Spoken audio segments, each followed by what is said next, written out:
This is the most sleep-loving man I've ever seen. He actually slept for 12 years straight. After waking up, he stretched lazily, feeling exceptionally comfortable.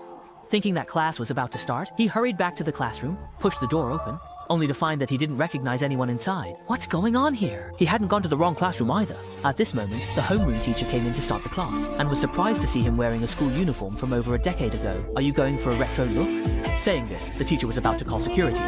The man realized the situation was not good and bolted out of the room. Upon exiting, he saw something even more surprising. The screen displayed the year as 2017. Shouldn't it be 2005 now? How could 12 years have passed? What about his younger siblings at home? He wondered.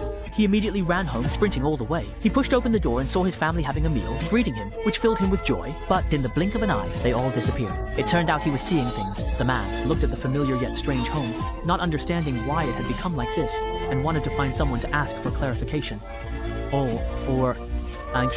On my grandson. As he stepped out, he happened to run into the current owner of the house, who mistook him for a thief and asked what he had stolen, threatening to take him to the police station. He quickly resisted, and with a gentle push, unexpectedly sent the owner flying over 10 meters. He was also surprised at how his strength had suddenly increased so much. He hurriedly apologized to the owner and helped tidy up the overturned table, but unexpectedly, the owner knocked him out with a stick. When he woke up, he was already in the hospital, looking at his disfigured face, wondering if there would be a scar after it healed.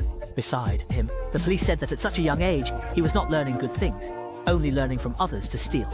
Name, please hand over your ID card. The man answered truthfully. My name is Cheng, born on August 18th, 1987. The police? Don't fool me. 1987 means you are 31, but you look under 20. The doctor said Cheng had over 20 stitches.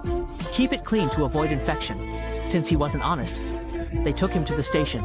What is your real name? What is your ID? What's the ID number? Felt helpless. He really was born in 1987. The police became even angrier and threatened him, saying that if he didn't honestly confess, they would charge him with obstructing official duties. Being frank would lead to leniency, while resistance would lead to severity. However, when they checked the system, they found that he was indeed born in 1987, but it also showed that he was already deceased. Could it be a system error? They reported this issue to their superiors. Cheng went to the bathroom, and when he looked, he found that the wound on his forehead had healed. It had required more than 20 stitches, and now there wasn't even a scar. He was very surprised and was unsure why. A police officer entered and was shocked to find that it was his childhood friend Cheng. But Cheng had been dead for 12 years, and his voice was exactly the same, which terrified the officer, who collapsed to the ground. Today happened to be the anniversary of his death. Could he be a ghost? Cheng looked at the police officer, who was his high school classmate Hao Fang, and asked him, "Don't you recognize me? It's Cheng." Hao Fang was so frightened that he fainted on the spot.